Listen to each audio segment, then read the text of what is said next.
Daklo versus MVP. Pinagtulungan nila dito ni Palito. Alakas pa ng trip ng teammate ni Shai Gilgeous-Alexander. Pinagsasayo yung mga players ng Clippers. Dalawang bantay pa na hindi dito mapigilan ng MVP. Los Angeles Clippers. Kalaban naman dito ang Oklahoma City Thunder. Hindi naman dito makakapaglaro si James Harden. Maipanalo na kaya nila dito ni Kawhi Leonard. Kalaban ang kompletong starting lineup ng defending champion. Start ng first quarter, nasimulan dito ni John Collins para sa opensa ng Clippers at sinundan naman dito ng mid-range jumper ni Kawhi Leonard. Habang dito sa Oklahoma, driving layup ni Chet Holmgren. Pero yun nga lang, unang napatimeout naman dito ang Thunder dahil nakapagtala dito ng 10-2 run ang Clippers. Well, after ng timeout, nakuha kaagad ni Shai Gilgeous-Alexander ang kanyang free throws nang galing kay Bogdanovic. And after yan, si Chet Holmgren naman ditong to make over para sa opensa ng Thunder. Dalawang sunod na tres ang kanya ditong binitawan. Ang palito ng home team. Pinagbayad naman siya dito ng opensa ni Zubac. Pero aggressive pa rin itong si Holmgren dito sa first quarter, counted in a foul. And after nyan, under 7 minutes mark, dito na nakalamang ang Thunder. Pero yun nga lang, mabilis lang ditong binawi ng Clippers yung lead. Sa play naman na to, na-block sana dito si Kawhi. Tinawagan ng goal test si Chet Holmgren. Pagkatapos nyan, magandang run ang pinakita dito ng Clippers. Nakapagtala sila dito ng 10-0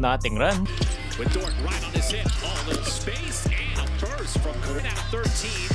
Collins makes it 11. Last 3 minutes, Shai Gilgeous-Alexander nakakuha dito ng counted and 1. At muli naman ditong nakadikit sa laban ng home team. Yun nga lang sa dulo mga idol, dalawang sunod na tres ang pinakawalan dito ng Clippers. May pahabol naman dito si SGA ng driving layup natapos ang score na 33-27. Clippers up by 6. Sa start naman dito ng second quarter, gandang alip ang ginawa dito ni J-Dub at Chet Holmgren. This game from J-Dub, both coming on the bounce.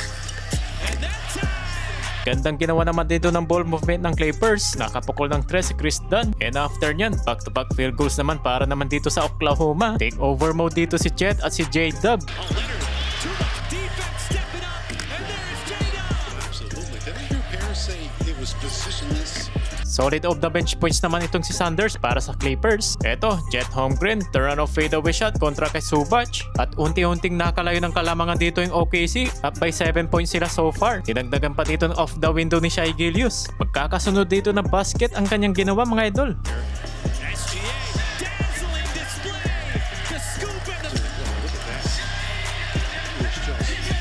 Hindi mapigilan si Shai Gilgeous kahit i-double team ng Clippers. Hindi mo obra sa MVP. Nagmintis naman dito si Chris Dunn mula naman sa 3 points. Kaya eto, top shot naman dito ni Kawhi Leonard with double digit scoring. Yun nga lang mga idol, pumasok yung tres dito ni Isaiah Joe. At may pabaon dito na 9 points lead ng Thunder sa halftime. Sa score na 64-55. Entering of the third quarter, simulan dito ni Kawhi Leonard ang kanyang mid-range jump shot. Well, nasundan pa dito ng tres ni Chris Dunn. Pero SGA, agad naman ditong nakapagtala ng 2 points. Fadeaway shot, dalawa pa yung sumabay. Nasundan dito ng kanyang 3-point opportunity dahil hindi binigyan dito ng landing space ni Bogdanovic. Pero pagkalipas naman dito ng 3 minuto, Bogdanovic fadeaway shot mula sa free throw line at sinundan yan dito ni John Collins na mayroon 15 points. Yun nga lang, pinambayan naman dito ni J-Dub yung depensa ng Clippers. Sinundan yan dito ng kanyang corner 3 with double digit lead na para dito sa home team. Kawhi Leonard, meron na siya ditong 16 points after ng fadeaway shot kontra kay Caruso. Muli dito nagparamdam si Shai Gilgeous-Alexander, pasok ang kanyang step back 3. Nagkaroon naman dito ng back-to-back field goals ang Clippers at naibaba nila dito sa single digit lead ng Thunder. Ito naman yung hindi inaasahan ng Clippers. Mabilis lang ditong naibalik sa double figure ng Oklahoma. Napa-timeout sila after nila ditong makapag-commit ng turnovers. After ng timeout, great defense pa rin dito sa home team at nawi tuloy yan sa fast break points ni SGA at nasundan pa dito ng kanyang back-to-back field goals. Pasok yan mga idol. Nagsunod-sunod yung mga turnovers ng Clippers. Pumalo na sa 22